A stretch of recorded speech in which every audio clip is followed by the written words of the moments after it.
I think we're ready to go. Um, my name is Jack Young, and I'm a research manager at Syria. Thank you for joining us for today's webinar on marine markets, pricing, and environmental restrictions. Before we begin, I would like to cover a few housekeeping points. Uh, Today's webinar is being recorded, so all attendees are in listen-only mode. If you have any problems with your connection or audio, please raise your hand and one of the Syria team will be there to help you out. There will be plenty of questions, plenty of time for questions during the webinar. So simply type your questions in the Q&A box and state if you wish to direct your question to a particular speaker as well. We will be monitoring the questions as they come in, but what you can do as audience members is click the thumbs up button to like other attendees' questions. This helps us to pick out the most popular questions and prioritize them in the discussion.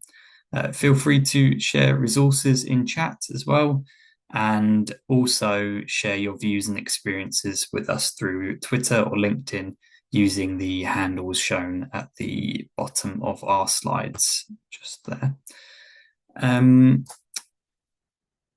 Just quickly, we aim to be finished up at 12 o'clock today, but just a quick overview of what really brings us together today.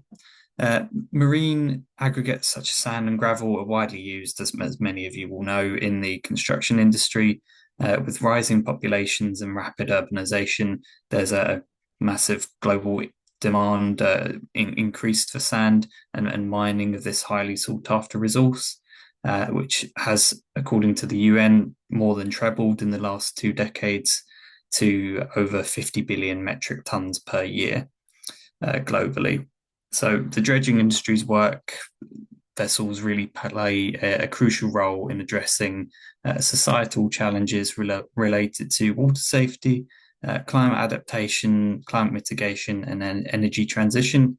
And wider environmental restrictions and sustainable dredging practices are paramount to curtail the disruption of ecosystems, water quality deterioration, and harm to biodiversity when extracting the sand and gravel. So the dredging industry has really identified a number of challenges posed by these more stringent regulations, which could lead to possible market distortions if applied across the board with work vessels. The webinar is also going to include a deep dive into our recently updated guidance on cost standards for dredging equipment, which was published last year alongside the International Association for Dredging Companies, the IADC.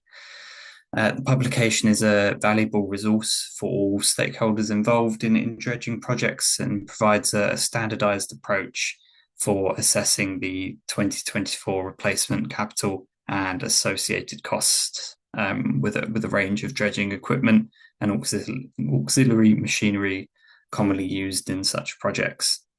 Just to give it a brief overview of the program for today, Ad Stolk will be providing a presentation, a pre-recorded presentation on celebrating the past 25 years of EMSAG since it founded.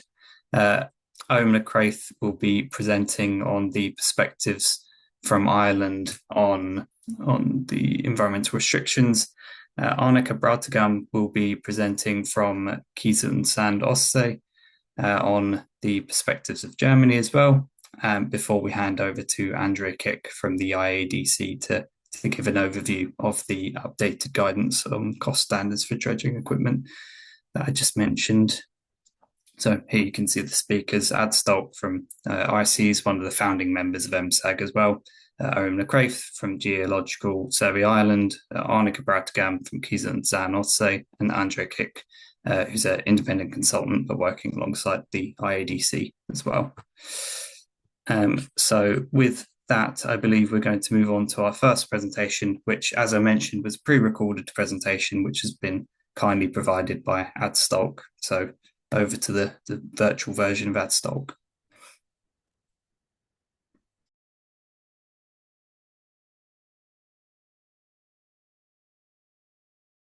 I tell you about 25 years of EMSAG.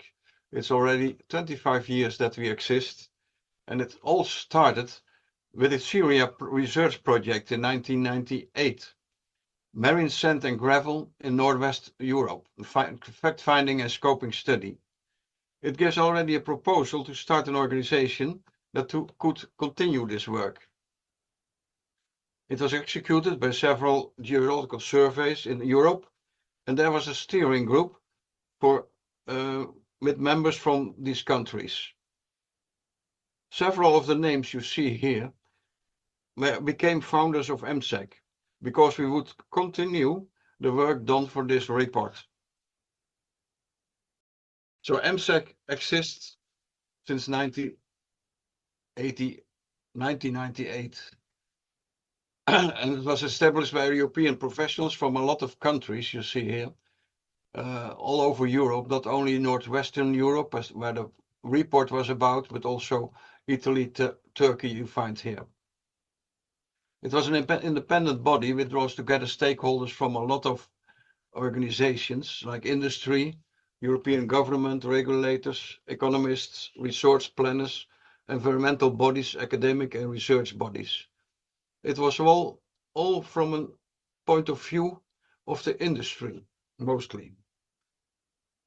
And EMSEC aims to facilitate the discussion and knowledge sharing across Europe by the following activities: identifying developments and information needs for the marine sand and gravel condition, enabling extensive information experiences of research, licensing, execution and monitoring throughout Europe, and also not only stay with the experts itself, but allowing the wider interest groups to engage in sharing of information and discussion of the issues, particularly at the European level. There were a number of activities. There are formal member meetings twice a year to discuss developments and also have a site tour. There was a biannual bulletin, and it was circulated to around 3,500 contacts, so it was very widespread. International conference we held every 3 years in several countries, and there were seminars almost every year. And also there's a website hosted by Syria, where bulletins, conference reports and papers and so on can be seen by everybody. The bulletins report a lot of things: member meetings, other activities, policy and legislations in several countries, research studies, and some other points you see mentioned here. As an example, I will show you one of the magazines of 2016, and you see the difference in the whole of subjects that were in the magazines. Here you see that EMSEC announced new memberships and also give a report of the 5th conference, and also more reports to the panel discussion towards sustainable marine aggregate industry during the conference. But also the bulletin gives information about a members meeting combined with a seminar in London about environmental performance, and gives attention to other news about other organizations that are working in the same field, like the UN and ICES. The ICES working group WGX is also an expert group on marine sand and gravel, but more focused on regulation and environment, while EMSEC is more thinking from an industrial point of view. The conferences were held every year and were a great success. We have different themes for each conference, like shaping the future, wave of opportunities, and also beyond the horizon. You see the reports with the abstracts of the conference here for several conferences, and the other 3 are here. Speakers come from a lot of countries, you see mentioned here, and the attendance even come from more countries, and were about 70 to 145 attendance in the conference. So that was a really successful conference series. And we have every conference was accompanied with marine center gravel processing plants, city trips, boat trips, and coastal protecting projects and site visits. But between the conferences, it is not that we did nothing. Once or twice a year, there was a members meeting, often combined with a half-day seminar. And these learning seminars were in diverse European cities, also farther away, like Istanbul, Gdansk. And there were site visits to marine research facilities and boat trips and coastal protecting projects. And also there was time to to see each other on dinner and so on, and to have more personal to speak to each other. Due to COVID restrictions from 2020 onwards, the biannual meetings and the seminars were not longer possible in physical form, but replaced by Microsoft Teams meetings and webinars. And this was really harm to connecting between the members and the wider audience. It was really a problem. And the next conference something about the future of MSEC, the next conference planned for 2021 was cancelled due to COVID restrictions and postponed, but did not proceed due to financial problems. And one of the reasons for that was the number of funding members decreased. It was difficult to find a new chair, and Syria ceased to host a secretariat. Our last chairman, Kees Laban, did a lot of effort to get more members and to find a new chair, but it was hard to survive the COVID period. The personal contact during the meetings and seminars was very important. It was difficult for MSEC. It was a difficult time. And now, is this the end? As one of the founders of MSEC, I hope it is not. And I think MSEC can survive. The sequel can, like a good movie, the sequel can as good as the first one. But I think it is difficult for MSEC to stay an independent body, but it can play a role as a working group under a broader umbrella body. We are now looking for such a construction like that. Much of the work of MSEC is good to continue, and I hope to have shown you this from the last 25 years. Thank you.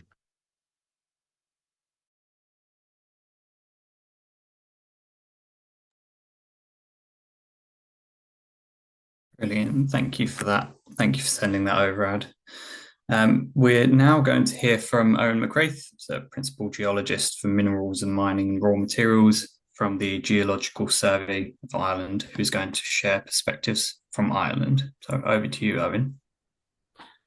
Thanks, Jack. By the way, apologies. There's actually another geologist in the GSI with my exact name, who's the Principal Geologist for Minerals and Mining. It's actually a different Owen, but that's no problem. I'm actually I work in management of the Infomar seabed mapping program in the Marine and Coastal Unit, so still relevant.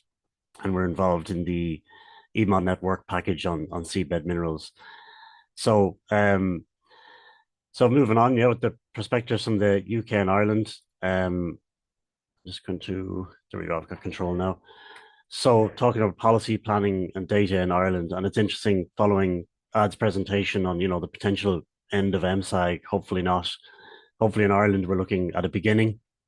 It might be a long shot, but this is a perspective from a country that doesn't have a marine aggregate industry at scale, but hopefully could in the future, because the groundwork has been laid.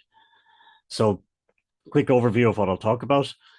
I'll give an overview of the current situation with marine aggregate extraction in Ireland, or the lack thereof, really. I'll talk about the Imagine project, which is quite old now, but it's still a very important scoping study in the Irish Sea. The Infomar seabed mapping program, which is ongoing, due to finish soon, but hopefully there'll be a successor, and that's a major backbone of marine seabed data in Ireland, and so underpinning, locating aggregate resources and things like that. Then after talking about the data, I'll move on to policy and regulation. So I'll talk about the new National Marine Planning Framework in Ireland and its associated regulatory and enforcement body, MARA, which are the method by which extraction licenses will now be gained in Ireland. So that may be of interest to external parties. And then we'll look at the future outlook. Will there be an extraction industry at scale in Ireland? So apologies for the huge amount of text. It's really in there so that people have a reference if they want to dig up the presentation later on, but I'll go through it quite quickly. As I said, marine aggregate extraction, it's not currently undertaken at scale in Irish waters. It's really just the small projects done here and there in a localized sense for things like beach replenishment, harbour works, and that sort of work. There's nothing done in terms of support of the construction industry, which wasn't a problem for a long time because we've had a very good land aggregate extraction industry, but those sources are now coming under pressure, both in terms of diminishing supply and environmental regulation, which of course is necessary in terms of the impact they have. As of now, there are no active extraction licenses issued under the Foreshore Act or its successor, MARA, which I'll explain later on, in the marine realm. But we do have these new, as you'd say, sheriffs in town. MARA and the National Marine Planning Framework provide the legal and spatial planning context for future development. So there was kind of an absence of this for a long time. There was the Imagine project done many years ago, which was hoped would spark off the industry, but then there was kind of a lack of a very clear regulatory and planning framework in place, and not much of a political or public appetite to follow up on extraction because there were so many sources on land. So really now the work done by Imagine is coming to the fore. As I said, Infmar has mapped potential resources, and I'll discuss that in a later slide. Imagine, which ran from 2008 to 2010, explored the feasibility in the Irish Sea, and I'll discuss that in a moment. But right now, sustainability and environmental safeguards are key. So to do marine aggregate extraction in Irish waters requires appropriate assessment, possibly the strategic environmental assessment and environmental impact assessments, and also public consultation under Irish and EU law. So there are many hoops to jump through, but at least they're more clear now, and there's a solid path. So discussing the Imagine project, it was a cross-border collaboration between Ireland and Wales. It's many years ago now, 2008 to 2010. It was funded by EU Interreg, and it focused on sand and gravel resources in the Southern Irish Sea as essentially as a pilot study to see, but by using geological, environmental, and socioeconomic data, could they be extracted at scale sustainably? So it wasn't just a geological mapping project. It looked at all the different aspects of marine aggregate extraction to see what was possible. And it compared as well the viability of marine aggregates versus land-based sources. And it did determine that it was cost effective. Of course, they could be extracted very close to where they were needed, especially for coastal infrastructure. And obviously topically now for wind farm construction, because Ireland is on the cusp of a large-scale offshore wind industry. So marine aggregates could be quite important for that. The project did identify extensive sand and gravel deposits off the east coast of Ireland in Irish inshore waters and Welsh inshore waters. And it was designed to feed into marine spatial planning and licensing frameworks, which ultimately it has, just with quite a large delay, as I was saying earlier. And it reinforced the importance of cross-agency collaboration. You've got Geological Survey Ireland, who I work for myself, who are mapping the resources, but you need collaboration then with National Parks and Wildlife, with MARA, the Marine Regulatory Authority. There's a lot of different players that all need to work together to make these things happen. Then looking at one of the final outputs from Imagine, this was the map of the resources that were established in the Southern Irish Sea. So you've got Ireland there to the west and Wales to the east, with the various different legends. You've got sandy aggregates, gravelly aggregates, and then of course mixed aggregates. The project did deliver a decision support tool that was available online for a while. It's no longer there now because it's so long ago, but at least proved the point that you could do this. It integrated ecological and geophysical data, produced resource maps as we see there, and economic models for extraction. And it did lay the groundwork for future planning. But things just went into the wilderness there afterwards for about a decade because there just wasn't the need to extract them or the political will because we still had resources on land. Then talking about Infomar, the other spoke of the data discussion here. This is a 20-year project which is coming to an end soon, funded by the Department of the Environment, Climate and Communications, jointly managed by Geological Survey Ireland and the Marine Institute.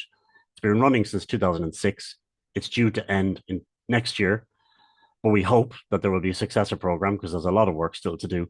Covers all of Ireland's inshore waters and out to the exclusive economic zone through its precursor survey, the Irish National Seabed Survey. And it's mapped the bathymetry in most places, the shallow subsurface, the backscatter properties. So we've been able to produce sediment classification and habitat maps. And it's used in multiple sectors, really: renewable energy, fisheries, transport, tourism, and of course, potentially marine aggregates, because you can map the deposits and also estimate their volume because we have the subsurface data. So all the data are freely available online. That's always been an important factor that underpins Infomar, and it feeds directly into marine spatial planning and the National Marine Planning Framework, which we'll talk about shortly. So where are we at? This is actually a slightly out-of-date map. We've mapped a bit more than this now, but it's generally correct. This shows Ireland with the map, the bathymetry around its coast, and a selection of the different vessels that we use as well. So we use everything from small 7-meter rigid inflatable boats, like you see there in the bottom right, to larger ocean-going vessels, as you see in the top left, and everything in between. So each vessel is assigned essentially a different depth band. The deeper you go, the further offshore you go, the larger the vessel you need. So an important product that's produced from Infomar that directly supports prospecting for marine aggregates is very high resolution sediment classification. So this is an example of a recent map of the southern coast of Ireland. That's Cork Harbour there in the middle. And you can see from the legend, to reasonably decent resolution, we've mapped the rock, coarse sediment, mixed sediment, sand, and mud. And then each of those little tags that you can see there with numbers are clusters, so that if you click on it, say if you see a number 5 and you click into it, you'll actually get 5 more clusters within that, and it'll zoom in. By the way, this is a screen grab from our online viewer, so that's why it's static here, but if you're online, you'd be zooming in and out, the clusters would expand. Each one would be a sediment sample with a photo, a sediment description, any particle size analysis that's been done. So this is all produced by Infomar. It's available for free online. And the idea is, certainly within any potential marine aggregate extraction industry, that this would be a very good resource. We also provide all of our sub-bottom shallow seismic data for free online, and we have an online viewer, which is imaginatively called the sub-bottom profile viewer. It reveals sediment structure and thickness. If you look at the map here, just to explain, it can be a bit confusing at first. Each of those different colored polygons is an individual survey leg. So where a vessel went out for a number of weeks with a start and a finish, did a cruise, mapped all the data, and brought the data back. So there'll be individual date periods assigned to each of those polygons, maybe a different vessel. And the color coding is the different shades of green mean that sub-bottom data is available and ready to download. Amber means it's still being processed. And gray is where we don't have sub-bottom data. So some of our vessels, they collect bathymetry, but they don't have sub-bottom profilers. Just limits of budget, and also in some cases technology. Some of the boats are just too noisy and you can't get good sub-bottom data. The very dark green is where you can download sub-bottom data and also get a geotiff preview of what's inside, which is a nice feature. So moving on to an example of that. In the bottom left, you see there's an image there. This is the bathymetry off the east coast of Ireland. This is just to give you an example of how it would work. You click on an individual survey line, and at the very base of that image, you can see the line is highlighted. It's a dark line trending kind of west-northwest to east-southeast. When you click on it, the geotiff appears at the top there, showing the full sub-bottom profile through the seabed with its associated bathymetry underneath and its associated backscatter. So it's a nice multifaceted report of that single survey track and what the ground characteristics are. And you can see there in the sub-bottom data, you can pick up some of the Holocene drape and possibly measure its thickness. So again, could be useful for identifying potential deposits. So we talked about the data. So essentially, in summary, there's very, very good data available around Ireland. It's all available for free. It's nicely set up to underpin any potential extraction industry. This now, the National Marine Planning Framework, was adopted a few years ago, and it is essentially the Bible for any sort of work that's going to be done in the marine setting in Ireland. It covers the entire maritime area. It balances environmental protection, economic use, and social benefit. It does include aggregates, relatively minor mention, but it is there. But it's minor, which reflects the fact that this just hasn't been in the culture. Think about it. Ireland's quite late to this, late to the marine aggregate stage. A lot on energy, agriculture, ports, and conservation. And it's used by MARA, which is the Marine Area Regulatory Authority, this new body that does all the licensing for this work.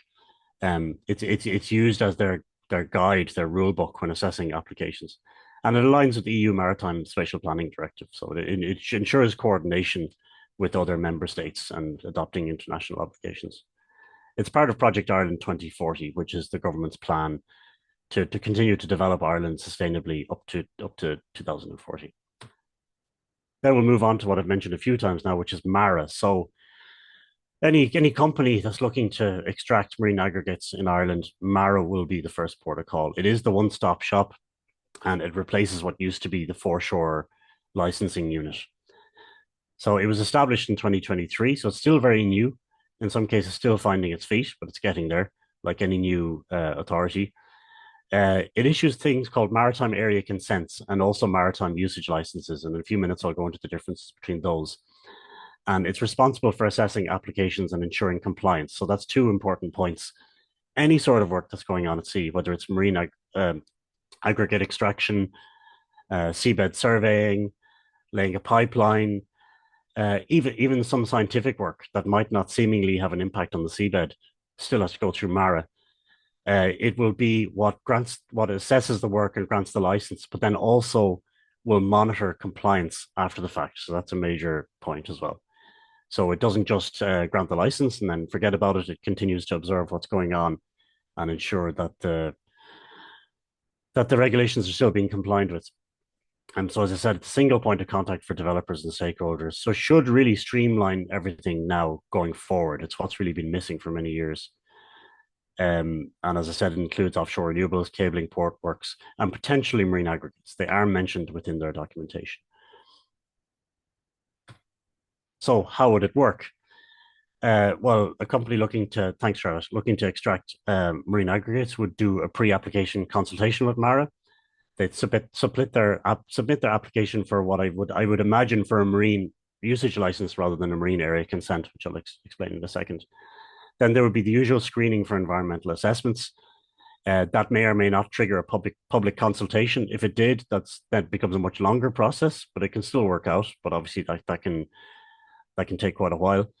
Then following the completion of all of that, there would be an assessment by MARA and an approval or a refusal. And if approved, then the compliance monitoring would begin. So this is a very simplified version of what would take place. But there is at least a roadmap. But I do imagine, obviously, marine aggregate extraction in Ireland hasn't been done at scale before. So there would be many hurdles to get through at the beginning, I would imagine, in terms of, getting buy-in from the public and environmental consent. So I mentioned MACs and MULs. A marine area consent is for a defined marine area, and it's usually for large scale or strategic projects. It's unlikely to be needed for small scale work. A marine usage license is what MARA would grant for carrying out specific activities in a kind of a smaller scale. So we would imagine, this hasn't really been tested yet, but we'd imagine it would probably be a marine use license for something like marine aggregate extraction. I suppose a key distinction and a way to remember it is that a MAC has a right to develop its site access and exclusivity. You get the rights to that area, whereas MUL is a permission to operate. So for instance, seabed surveying generally would need an MUL because you're in the area for a while, but then you leave, you're not necessarily developing it.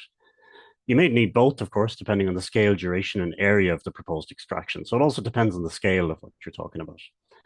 But again, because we now have this one-stop shop, MARA would be the body you'd be dealing with, and they would advise from the get-go on what steps a potential license holder would need to go through to extract aggregates.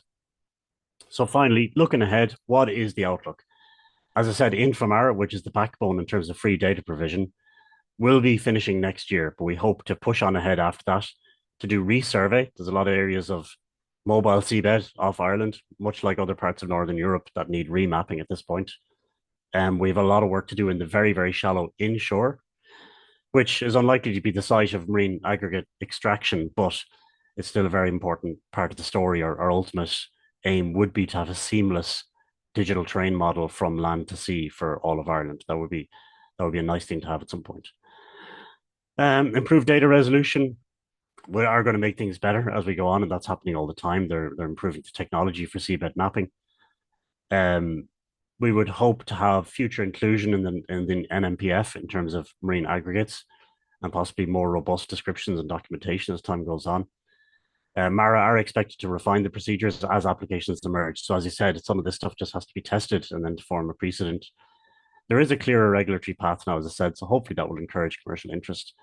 And as always, there'll be a continued emphasis on sustainability, environmental protection, and public engagement are going to be central to all of this, and that can be achieved as long as things are gone about the right way. And that is the idea behind this national marine planning framework.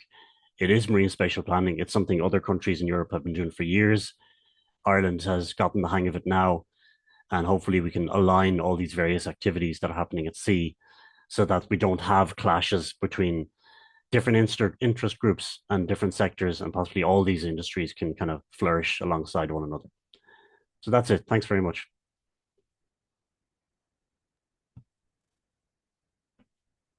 Brilliant. Thank you very much, Owen. Just a quick reminder to keep your questions coming in. We'll pick them up in the discussion shortly. And also remember to click a thumbs up if you like other attendees' questions to help us identify the most popular questions. Please welcome our next speaker, Annika Brautgam, who's a project manager within the environmental and engineering team at Kiesens an der Ostsee, who is going to share the perspectives from Germany. So over to you, Annika. Yes, thank you very much. I think my screen isn't working, but never mind. Now, okay. Hello, everyone. I will tell you a little bit about the situation in Germany. And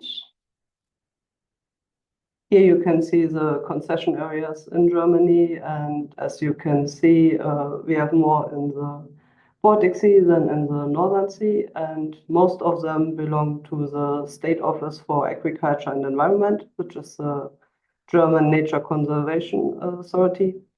And they use the sand for beach nourishment or flood protection. And we, as KSO, mostly have borrow areas in the Baltic Sea, so the information which are following are more about the Baltic Sea than the Northern Sea. In Germany, if you want to have the ability to extract from concession areas, you have to do a plan approval process. Something like Ireland is developing right now. In Germany, it's already done for a long time. And we have right now 2 plan approval processes in preparation and 1 in progress. And around 40% of our concession areas are already ready for extraction. So it's plan approved and everything. And the other concession areas still need to go through a plan approval process. And one problem we are facing in Germany is that the length of the plan approval process increases over the years. So we started around 2008, and there it was like 1.5 years that it took to finish plan approval process. And in 2012, it was already 4 years. And the last one we did was that it took in total 5 years until we got the approval from the mining authority. And one reason for that is that the responsible authority for plan approval, which is the mining authority in Germany, has many energy projects, and they are pushed more politically to ensure that Germany's goal for climate protection will be also a reality in the future. And another reason is that the reply from the participants of public interest, these are, for example, authorities for the nature conservation, the authority for spatial planning, and also, of course, the public, which is in the vicinity of the borough area, they also need to approve for that. And there are a lot of paperwork which we have to submit, and because it takes so long to read this, because it's so much paperwork, it doesn't help to keep the reply to get the reply very soon. Another thing is that due to the workload of the mining authorities, in the future, the reports will be checked by external consultants to decrease the time again.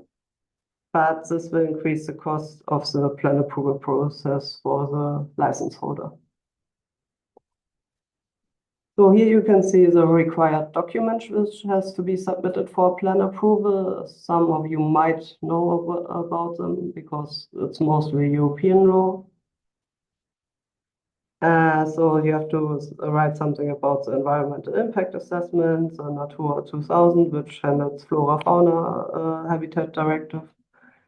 The biotope protection analysis, which is if there are any reefs in the area or not.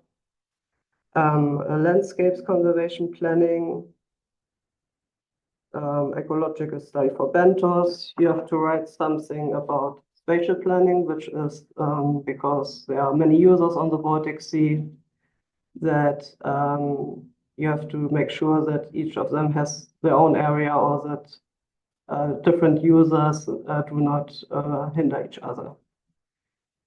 And in Germany, it's like this, that even though it's very important with the spatial planning that you have to write something about it, but it's not as strict as it is in Poland.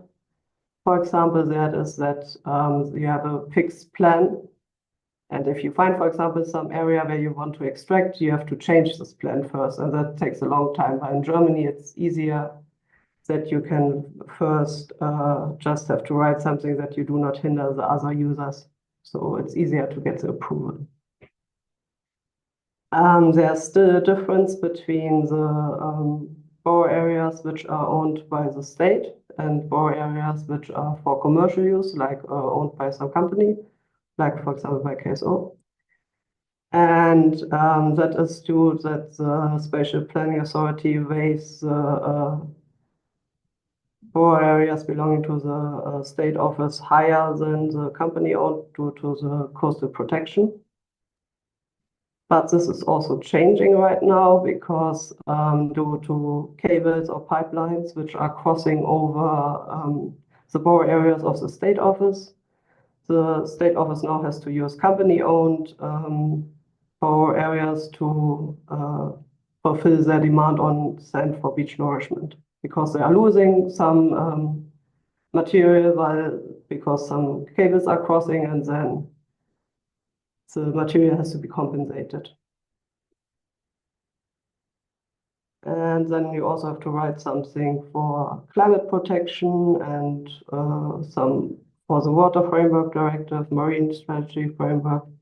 And because it's a Baltic Sea, you also have to write something about the fishery. So as you saw, there are a lot of reports which has to be prepared or have to be mentioned in summary. So that's why the stricter environmental restriction increased the paperwork which has to be prepared. And right now we are facing the problem that most of our consultants who are preparing the reports for us have a change of generation, and with that comes an experience loss, and that means that the consultant takes longer to prepare the reports for us. And in total, that means that it takes longer until we get the prepared documents, and then we can submit it to the mining authority. In Germany, I think it's the only country in Europe which has to compensate the extraction of sand because it's viewed as an intervention in nature, according to the German law. We do not agree with this view because there is no change of the surface layer. After the extraction, you still have sand left, but that's a German law, and so we have to compensate. And we are also leaving at least 50 centimeters of sand before there's a change of this layer. The compensation depends a little bit on the age, so to say, of the borough area, because our older plan-approved borough areas are compensated in money, and our newer ones are compensated in echo points. So on the right-hand side, you can see how much a compensation costs for most of our borough areas. And compensation in money is an easy concept because it is a fixed amount per extracted ton. And most of our older ones have 7 cents per extracted ton, and the newer ones are with 18 and 24 cents per ton. When you are compensating in echo points, however, that requires that you buy some points from someone who did or does some nature conservation measures. And example for some compensation is, for example, reforestation, rehydration of former peat areas, or development of side marsh in West Pomerania. But the thing is that these measures, even though of course they're important, have nothing to do with extraction on site. So actually we are taking somewhere from the Baltic Sea the sand, and then we are compensating the sand ashore. So it doesn't really make so much sense. But unfortunately, there are no measures available for the marine area. The State Office for Agriculture and the Environment was once able to hold a special project with a relocation of a dike to use as compensation. But most of them, it's just that you have to buy echo points from somewhere ashore. What we think would be better is, for example, to install some artificial reefs or seaweed meadows, because then you would actually help the Baltic Sea and not just somewhere which has nothing to do with the Baltic Sea. Yeah. And for your information, in 2022, an echo point was sold for 48 euro per ton, and now you would have to include the inflation. Another thing we have is the problem with unexploded ordnance in the Baltic Sea, because in the past it was used for disposal of ammunition.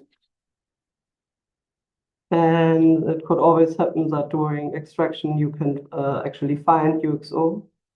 Therefore, an UXO detection before the start of extraction is done. And if you find any magnetic anomalies, then you also have to make an UXO removal. And that would also be a nice way to compensate the sand extraction, because you actually help the Baltic Sea there, but it's unfortunately not approved.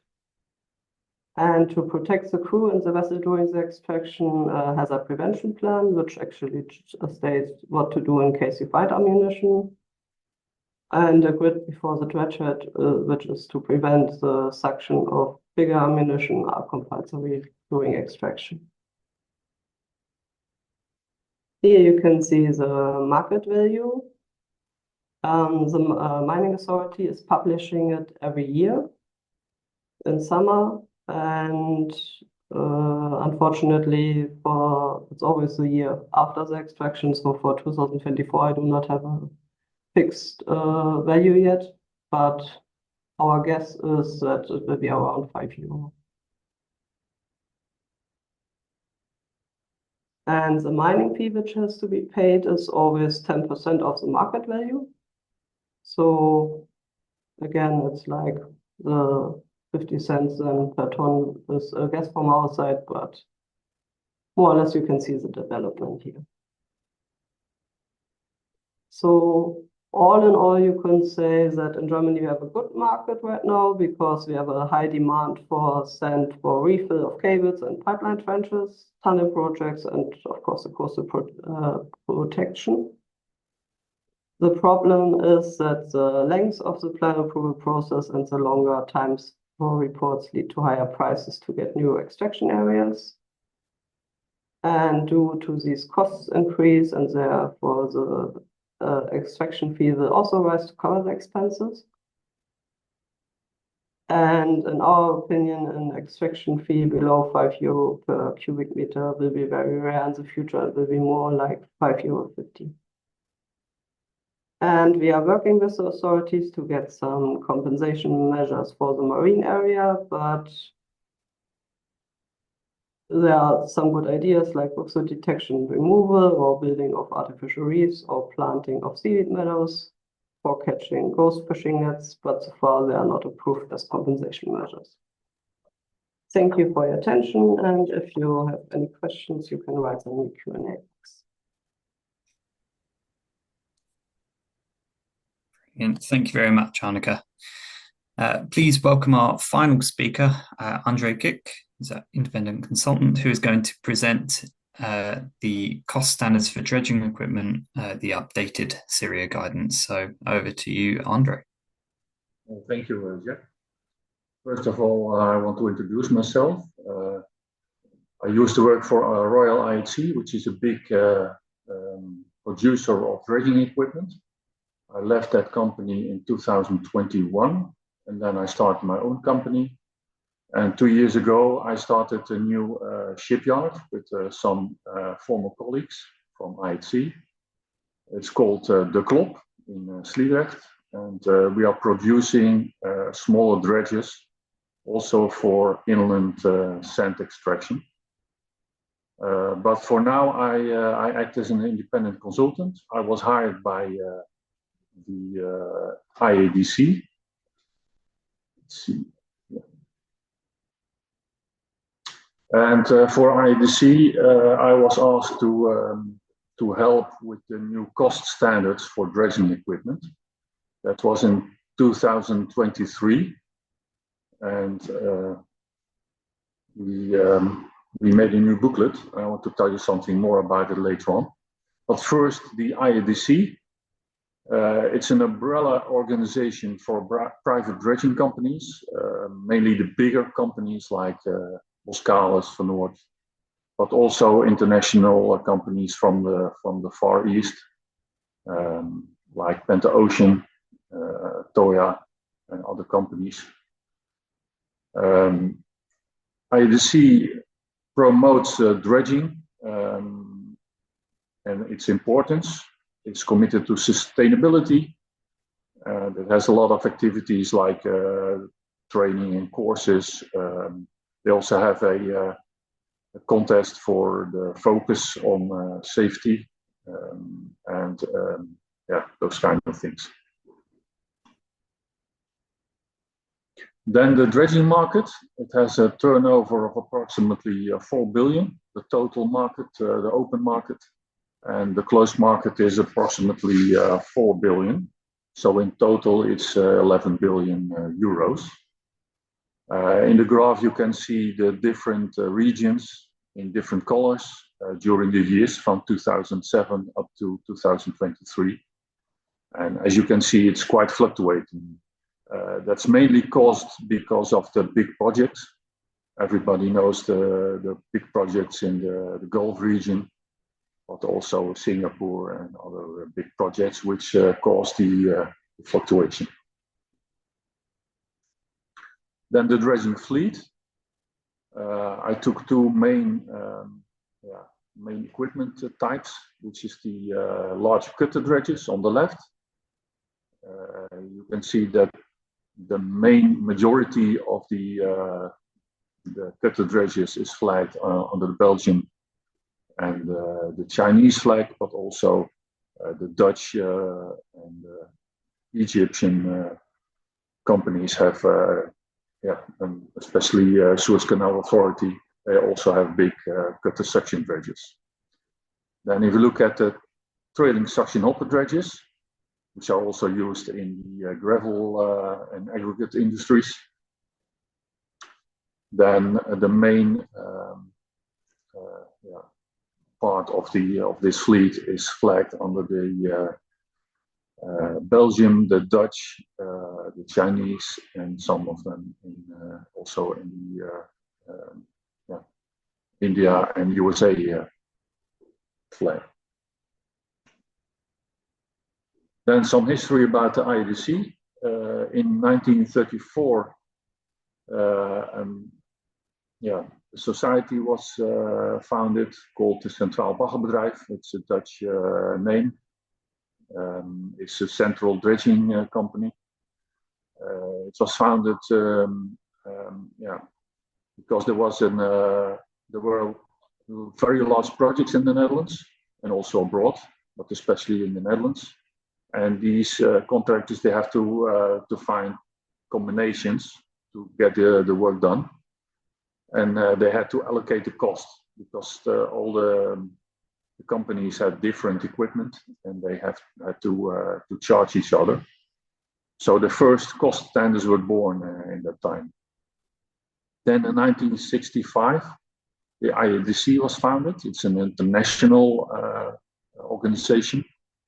And new cost standards were made by NIVAG and VG Bouw. And later on, these cost standards were taken over by the Syria costs. And the first Syria costs were published in 2005. Well, what is the purpose and why do we need these cost standards? Well, first of all, it's very important to have a transparent budgeting. To have a tender evaluation, for instance, customers can see if the price is reasonable and it's how it is calculated. It's also a standard method for internal cost allocation. So, for instance, if you have a joint venture and you do a certain part of the job, you can calculate the cost of that part. It's also used for investment estimations for new building projects. For instance, if a customer wants to have a feasibility of a new project and wants to invest in new equipment, you can see what are the approximate cost of this equipment. And it's also used by insurance organizations to calculate the cost in case of insurance or loss. Well, the last publication was in 2009. Before we had a new publication in 2024, last year. And there were quite some developments. For instance, there was a large increase in scale for the self-propelled cutter suction dredges. On the right, you see the green picture of a very large cutter suction dredger. To give you an idea, this capacity is the double of the previous cutter dredges in the past. This dredger has a in total installed power of approximately 45,000 kilowatts, which is the same power as used by a moderate city. There's also an increase in scale of stationary cutter suction dredges. There were a lot of developments in the field of sustainability. On the right bottom, you see a picture of a vessel van Noord with an LNG installation on board, which was also new compared to 2009. We see an electrification of dredges. We see an increase in the size of auxiliary equipment, also borne by the fact that the cutter suction dredges were increased in scale.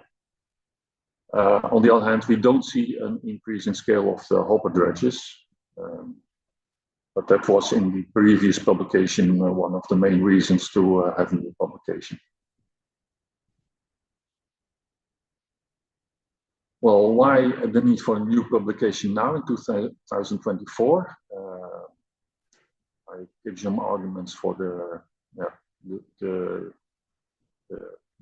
changes in the fleet, but also the values in the 2009 publication were corrected by an indexation, and this indexation was extrapolated from 2009, but that's 15 years. And an extrapolation over 15 years is not really giving very accurate figures. There were also new developments and technical innovations. We saw the increase in scale and the sustainability, as I already mentioned. Well, who is using this guide, this cost publication? Well, first of all, of course, the dredging contractors, which are also part of IADC. They use this booklet, this publication in joint ventures, but also for clients, governments who can calculate the costs and can check on the cost of this of these projects. Project financiers, consultants, and also dredge supplies. For instance, when I worked for IADC, we also calculated the cost of a new build, just for comparison to see if it's within range. We calculated ourselves by adding up all the costs we had to make.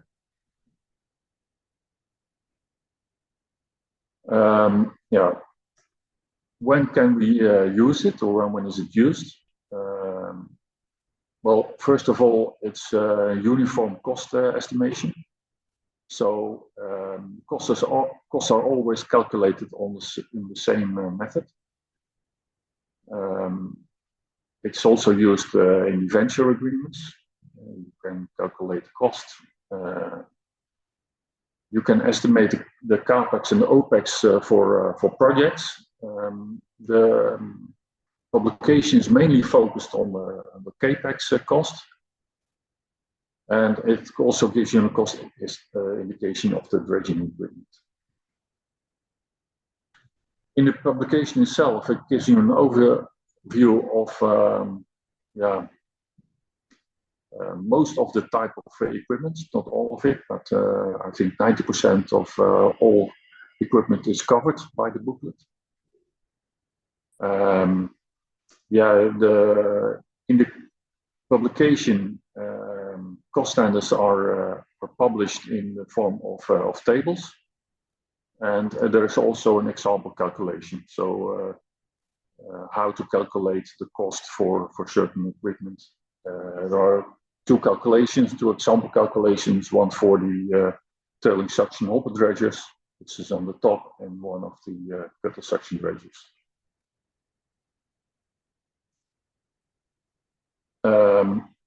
Well, the principles of the new publication was that it should be consistent with the existing standards, because most of the users in the market are used to a certain way of calculating, so we didn't want to change it. That's also why it should be recognizable.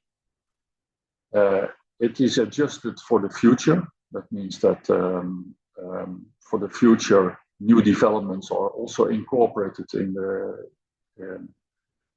the new standards, and the value which is published in the tables should reflect the realistic new build cost.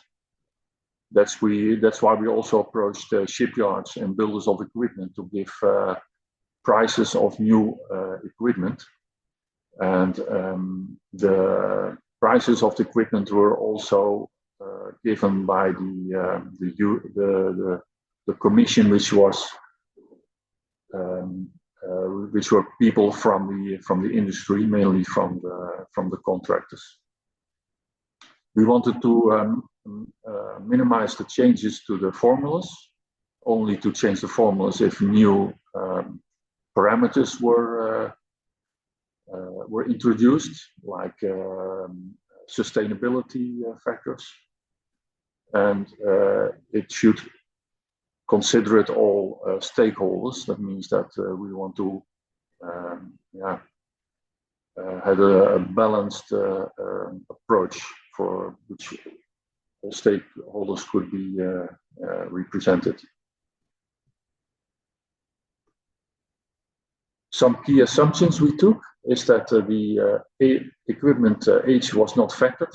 So that means that if you have a new vessel or a little bit older vessel, the same value is taken.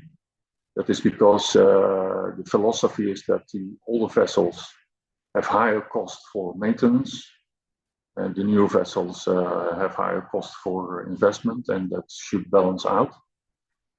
But also, we are calculating with the replacement value of the equipment, because in the future these vessels will be replaced, and if you calculate with the smaller amounts of the smaller values, you won't have enough budget to replace your vessels in the future. The values represent an average Western European fleet. That means that the level of execution and the quality level is as the average European vessels. The cost of the vessel, the value, is not always calculated on basis of the European prices. That depends on the type of equipment. Some equipment is not built in Europe, but is built in Asia, for instance. And then the value is taken as being built in Asia. Some of these, for instance, more complex vessels are also built in Asia. But if you calculate the price of being built in Asia or in Western Europe, the difference is very small if you take the same quality level. Then the maintenance and repair costs are taken as an average also over the life cycle of the vessel, and wear and tear is not taken into account. So that's only the maintenance and repair cost of the vessel systems, and which is not in contact with the sand, for instance.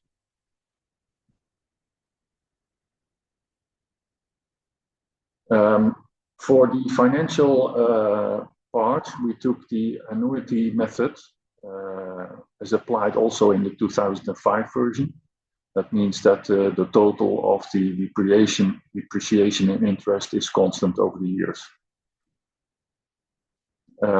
We took a price level of January 1st as a reference, and from 2024 we indexed the new prices. The first index will be published, I think, this month or next month. The standby costs, that means if the vessel is not used, you can get them from the table. So that is the main cost from the vessel. Variable costs like fuel, wear of the dredging part is not included in the cost, so that should be calculated separately. And the value is indexed yearly based on Eurostat, which is statistics of the European Union. Well, the question, of course, is this publication also suitable for the aggregate market? Well, at least it can start as a starting point for this market. And it can also use as a reference framework. So the way of calculating the cost can be used. There is a difference in equipment. Aggregate dredges are not included in the tables. But for instance, an aggregate dredgers, as you can see on the picture, is very close to a hopper dredge.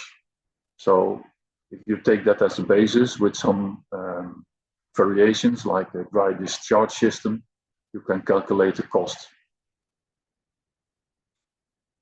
There's a different operation for aggregate dredges and the average maintenance or capital dredger. But you can still use it for the calculation of for instance, depreciation or the weekly costs. The maintenance costs, they can vary significantly because in the aggregate market, the materials, most of the time more coarse and it wears more out than the normal dredging, for instance, especially maintenance dredging, of course. So that could be a big difference. But since the wear and tear is not included in the tables, you can use the maintenance of the vessel as a basis, and of course you have to tune it for the aggregate market. But as said, the serial tables are not specially tailored for aggregate specific equipment, although there are also plain section dredges in the tables, which are also often used for inland sand aggregation dredging. So I hope this was a good introduction for about what was the publication about. Thank you for your attention.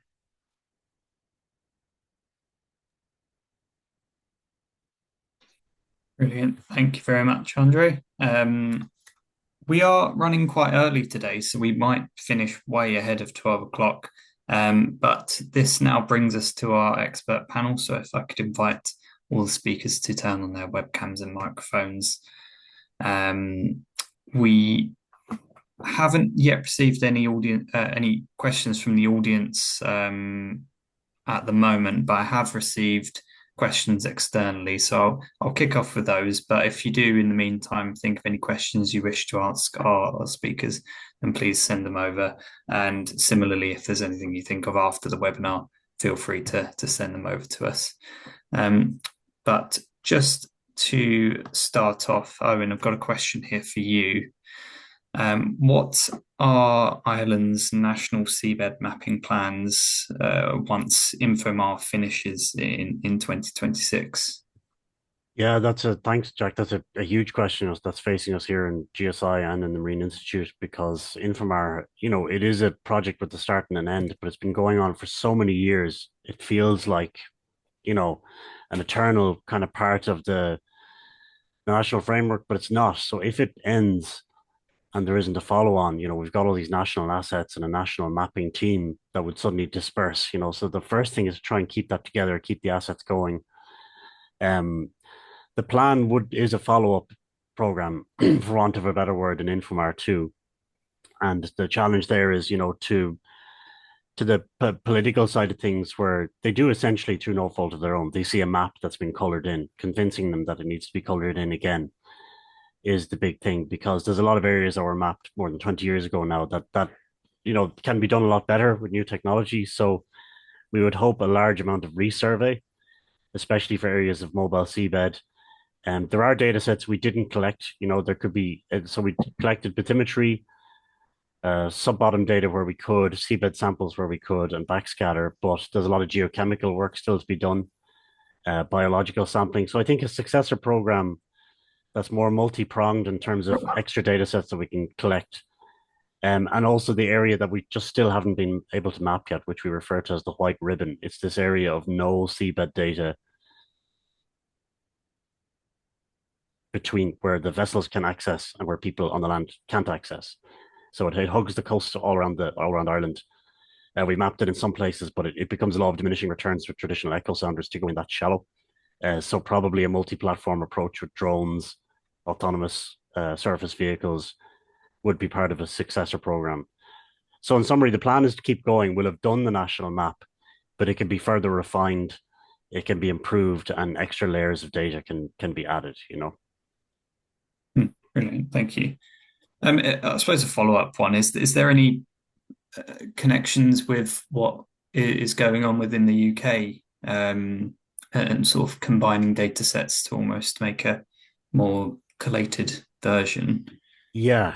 Yeah, I mean, I think it's almost like everybody's working towards this kind of unified digital twin of the ocean, you know. So we do have something going on as well where there's just a lot of different bodies in Ireland producing portals and sharing data, and some of them host the data, some of them mirror the data from other portals, and you know it's great. There's a lot of different resources, but you can imagine there needs to be a kind of and it is happening now, especially with the National Marine Planning Framework, a unified approach to having a single model of what's happening out there: water column, seabed, biology, chemistry, geology, everything, you know, and have it all integrated. Because more and more, it's you can't have the blinkers on. Everybody has to have a coordinated approach, especially when it comes to marine spatial planning.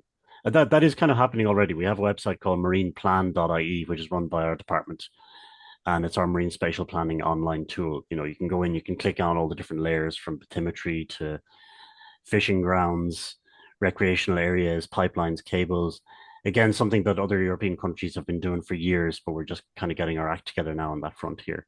So we've been collecting really good data for a long time, but in terms of it being all everyone on the same page and not everyone not being siloed, that's kind of a more recent development. Yeah, the topic of data standardization is sort of a big thing across multiple Yeah, sectors, I suppose, isn't it? yeah. Brilliant. All right, thank you very much, Owen. Cheers. Arnica, I've got a question here for you. Is how is the extracted sand volume measured / calculated and reported to the mining authority? Well, it's always like that. We are measuring the volume of the hopper because we only are allowed to use threading suction hopper dredgers on our bore areas. And then we use a density of 1.75 tons per cubic meter, and then you get the tons, and the tons are always reported to the mining authority. And so you could say a hopper volume, which is then calculated. Brilliant, thank you. Andre, I've got one here for you. Why, in your opinion, I suppose it's following on from quite a lot of what you've presented on, why are the new cost standards essential for the dredging industry in your opinion? Well, it's very important to have a transparent way of calculating the cost, especially if costs have to be calculated in a joint venture. It's important to prevent a lot of discussions afterwards if you have a really transparent method of calculating costs. So that's important, and because the previous cost standards were from 2009, which were very obsolete because a lot of things changed, as I mentioned, increase in scale, but also the way in working. More sustainable factors came in place, so that's why it was important to have a new publication in 2024. Okay, so I suppose how does the guidance support budgeting and internal cost allocation for those dredging joint ventures? You mean how it works? If you have a dredger and you use it, you can see in the tables you can calculate the cost as a formula. In the formula, there is the weight of the vessel, for instance, but also the powers which were for the dredge pump and for the propulsion for the hopper dredger. And then you can calculate the value of the dredger. And the value is the basis for the cost per week for depreciation and interest. That's calculated with an interest of 7%, which is a long-term average over the years. Now it looks very high, but if you look over a longer period, it's quite average. And also the maintenance costs are also related to the investment. So in that way, you can calculate the cost of a vessel when you use it. Then other costs like wear and tear, fuel can be calculated separately. In a joint venture, for instance, the thickness of the pipes is measured before the project and after the project, and the difference is also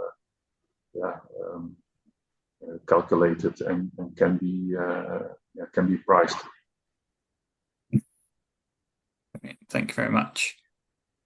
Arnica, I have a question here for you. I suppose it's a matter on the compensation slides you had up. How often is compensation paid? So you report the extracted sand to the mining authority in tons, and then at the end of the year, you make a total how much you extracted over the year. And then the following year, the mining authority will send you, okay, you extracted so much, so you have to pay that much compensation. So as you could say, yearly it's paid. Okay. And it's always that first you pay the mining fee, and then you pay the compensation. So it's two different payments. Okay, a bit of a follow-up question, I suppose. Is there a difference between state-owned and commercial borrow areas in regards to the compensation, if they're overplanned by energy cables or pipelines? Well, the state-owned borrow areas, they get compensation, but this for the material which they lost when it was overplanned, and the say company or commercial borrow areas, they get actually they get paid in money, but that is still this it's not yet fixed how much what amount you will get. The material, it's quite easy for the state borrow areas, because there, okay, that much material is lost. And then to make the material which is lost to have some value for that, that's the problem for the company borrow areas, because that's still some lawsuit regarding this one going on. Thank you very much. Owen, I've got two final questions here for you.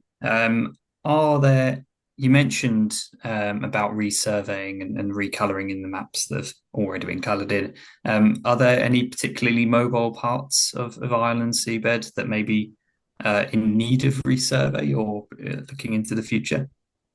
Well, there would, yeah, but it's a tricky one, because it's how often you want to resurvey them as well. We've a lot of north-south trending sandbanks in the Irish Sea,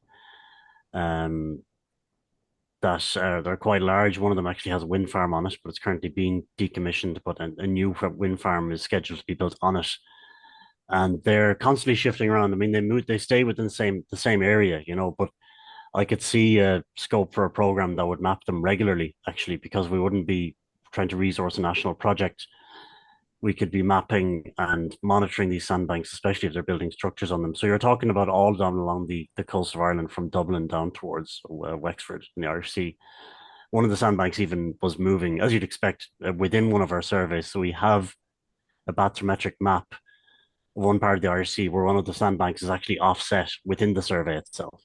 So the vessel might have mapped the northern half of the sandbank, then spent a couple of weeks in another part of the area, and for whatever reason, tides, operational reasons, came back, finished the sandbank, and it was offset. And that map permanently has that offset baked into it. So there's a lot of things like that could be tidied up. So I think it needs to move from a coloring in the map to completion project to an ongoing open-ended monitoring project, because the seabed is swirling around, sloshing from side to side. There are rocky areas off the west coast that don't change so much, but Irish Sea and parts of the Celtic Sea definitely very mobile. I don't know if it's on the scale of what you get in the North Sea, but it would be similar in a more localized sense. It can be pretty high energy, and I mean that's another point as well. Off the west coast of Ireland, we have areas of the seabed that don't necessarily change tidally as a matter of course, like the sandbanks. They change during the huge storm events that we get in Ireland, and those would need some kind of intermittent resurvey. Yeah, okay, that makes sense. Brilliant, thank you. Final question here for you is, where are the largest deposits of marine aggregates in Irish waters? Well, I think again, it probably is that IRC setting. It's what was covered by that Imagine project back in 2008, 2010. I imagine there must be vast deposits as well. It depends on what you're talking about. You know, if it's plain old sand, it's everywhere, you know, but in terms of the more coarse sediments, definitely the IRC, some of it are those actual sandbanks. And then you have the question of whether you mine the sandbanks, because if you remove them, well, obviously there could be huge environmental consequences, but you're also removing the substrate that you want to put the wind turbines on. I would imagine in the Celtic Sea there would be big deposits, but the most kind of definitive map of where they are is still the output from the Imagine project, that cross border collaboration with Wales, where they've really isolated them. But there are on the Infomar website, we have that sediment classification viewer available online. I mean, it's a very simplistic one in terms of aggregate deposits, but you can see sand and gravel deposits everywhere, really. It's just a matter of which ones are economical. And then that's where you come back to that marine plan website, that marine spatial planning. You need to have a tool where you can overlay them with the sensitive habitats map and start to isolate what's left. You know, what can you potentially attack and well, attack is the wrong word, but you know, sort of extract without interfering with the habitat. And even then, you still have to go through this MARA licensing authority. You know, but surely there must be something that's extractable. I mean, as the pressure comes on in terms of land sources, I think they really will have to look at these marine sources again. They'll be controversial. There will be it'll be taboo because it doesn't have that culture like in European countries of on a large scale extracting parts of the seabed, but it might be what's needed to preserve the environment on land. You know, there might have to be a balancing act there. Yeah, it's meeting in the middle, I suppose, isn't it? Exactly. Yeah. Brilliant. Thank you very much, Owen. Cheers. Right, that is all of my external questions finished. I haven't received any of the Q&A from the audience, but so I suppose we'll just move on to the closing remarks. So thank you to all the speakers just for participating in the Q&A session. Just to summarize the day, Ad Stolp provided a presentation on the past 25 years of AMSAG and a look into the potential future of the group. Owen provided an overview of the aggregate scene in Ireland, exploring the various tools and initiatives ongoing to help build the sector. Annika discussed how environmental pressures have influenced the approaches to extraction approval in Germany and compensation mechanisms in place alongside markets and mining fees as well. Andre then gave an in-depth overview of the recently updated Syria guidance on cost standards for dredging equipment. So thank you to everyone who presented and for the attendees for joining today's webinar. Owen, Annika and Andre, thank you for your valuable contributions and presentations and help throughout this event. We will circulate a link to speakers' presentations after the webinar, and we'll endeavour to respond to any questions if you have them after the session. Just let us know and we'll connect you with the speakers. We are keen to hear your experience today and would be grateful if you could complete a short poll, which will, there it is, right on your screen now. So if you do want to receive CPD for the webinar, you will need to complete this, just to give you a moment to complete that. For those that have attended the webinar, we are offering an exclusive discount for the cost standards guidance that Andre discussed. So please enter the code Dredging20 to get a 20% discount off the cover price of the guide. This offer does end on the 27th of May, so you've got a week to activate it. There is also an added discount available for multiple purchases as well. And that does bring us to the end of today's webinar. So just a final thanks to all the speakers and for attendees as well for this webinar. I hope to see you at a future Syria event soon and hope you have a great rest of the day. So goodbye, everyone. Thanks very much, Jack. Thanks, everybody.